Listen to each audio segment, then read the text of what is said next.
दिव्य दिशा दर्शन में आपका हार्दिक अभिनंदन एवं स्वागत है। कल हमने देखा कि घर में रहने वाले लोगों की डेट ऑफ बर्थ से हम कैसे वास्तु जो डिफेक्ट्स हैं हमारे घर में उसे देख सकते हैं और उनका सोल्यूशन कैसे कर सकते हैं। आज हम देखेंगे कि हस्बैंड वाइफ रिलेशनशिप में यदि किसी भी तरह की कोई भी प्रॉब्लम है तो उसे हम कैसे ठीक कर सकते हैं। आइए इसे एक एग्जाम्पल कुंडली से देखते हैं। हमारे पास ये एक फीमेल का डेट ऑफ बर्थ है, 7 अगस्त 1992। 7 पर्सनैलिटी, 9 डेस्टिनी। 9 नंबर जो है वो 3 बार है ग्रिड में, और 1 नंबर जो है वो 1 टाइम है। 7 और 9 दोनों फ्रेंड हैं, लेकिन यहाँ पर 9 नंबर अधिक होने के कारण जो नेटिव है इनको गुस्सा थोड़ा ज़्यादा आता है, यानी फायर जो है वो ज़्यादा है, और 1 नंबर वाटर का यानी इमोशंस वो कम है। अपने इमोशंस को शो करना या उसको एक्सप्लेन करना इन्हें नहीं आ पाता, और ये समझती हैं या ये चाहती हैं कि इनकी बातों को कोई बिना बोले समझ जाए। तो ये भी पॉसिबल नहीं है। सामने वाले को अगर आप समझाओगे नहीं तो वो कैसे समझ सकता है। कुछ कुछ बहुत कम चीज़ें होती हैं कि बिना बोले ही सामने वाले की बात को हम समझ सकते हैं। वो कुछ ऐसे रिलेशंस होते हैं जहाँ पर बिना बोले भी आप चीज़ों को समझ सकते हो, लेकिन यहाँ पर जो प्रॉब्लम है वो ये है कि फायर ज़्यादा है और इमोशंस जो हैं वो बिल्कुल लेस है। अपने इमोशंस को एक्सप्लेन करने की यहाँ पर थोड़ी सी कमी है। मैरिड लाइफ की अगर मैं बात करूँ तो 2 और 7 नंबर अगर आपके ग्रिड में है तो इसका मतलब है कि आप अपनी मैरिड लाइफ को बचाने के लिए कुछ भी कर सकते हैं।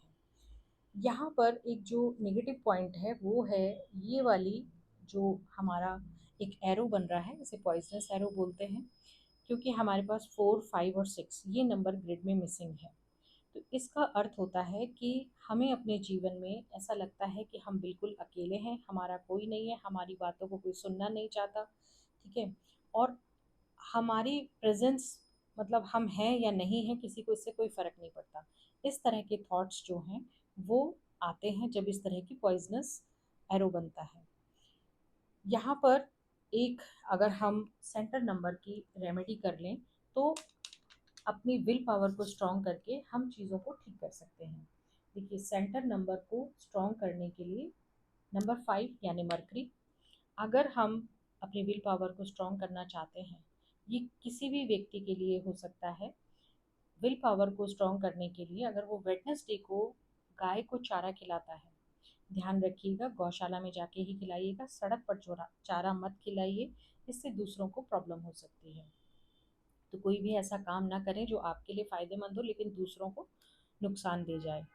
तो गौशाला में जाके गायों का चारा करने से आपकी विल पावर स्ट्रांग होगी और आपका ये जो अकेलापन है ये भी दूर होगा, और धीरे धीरे मैरिड लाइफ अगर उसमें किसी तरह की कोई प्रॉब्लम है तो वो ठीक होंगी। अब बात करते हैं मेल मेंबर की, यानी कि इनके स्पाउस की, इनके हस्बैंड की, कि इनका नेचर कैसा है।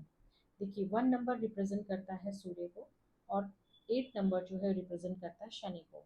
और आप जानते हैं कि सूर्य और शनि यानी दिन और रात कभी मिल नहीं पाते हैं।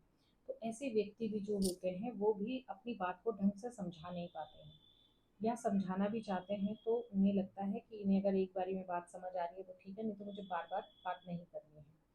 तो 10 मार्च 1993 इनका डेट ऑफ बर्थ है, पर्सनैलिटी नंबर 1, डेस्टिनी नंबर 8। इसे भी जब हम ग्रिड में फिल करते हैं तो हमें इस तरह का एक पिक्चर मिलता है। यहाँ पर अगर मैं बात करूँ एक्शन की, तो एक्शन बहुत स्लो है। जिस समय पर काम करना चाहिए उस समय पर काम नहीं होता है, यानी कि सही समय पर सही डिसीजन लेने में थोड़ी सी प्रॉब्लम होती है। अपनी बात को कह तो पाते हैं, लेकिन ये जो हमारा एक कॉम्बिनेशन बनता है, इनको स्मॉल एरोज बोलते हैं, ये आर्ग्यूमेंट्स के होते हैं।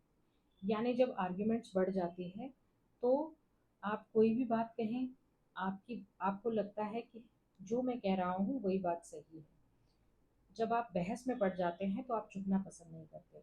इस तरह का ग्रिड जिनका भी बनता है ये शॉर्ट एरोज को बोलते हैं, आर्ग्यूमेंट्स का ग्रिड भी इसको बोलते हैं। ये वकीलों के लिए बहुत अच्छा है, लेकिन घर में किसी भी बहस में पड़ना अच्छी बात नहीं है। तो यहाँ पर बहस के कारण चीज़ें खराब हो सकती हैं। और यहाँ भी आप देख सकते हैं कि ये एक लोनलीनेस वाला जो मैंने आपको बताया था कि एरो बन रहा है, पॉइजनस एरो। तो यहाँ पर भी इनको अपना नंबर 5 को स्ट्रॉन्ग करना चाहिए, यानी कि इनको भी गाय को चारा खिलाना सबसे बेस्ट रेमेडी रहेगा। यदि ऐसा करते हैं तो विल पावर स्ट्रांग होने के कारण कोई भी डिसीजन लेने में कभी भी कोई प्रॉब्लम नहीं आएगी। छोटी छोटी रेमेडीज करके आप अपनी लाइफ को हैप्पी बना सकते हैं। आशा करती हूँ कि आपको वीडियो अच्छा लगेगा और आप इसे लाइक और शेयर भी ज़रूर करेंगे।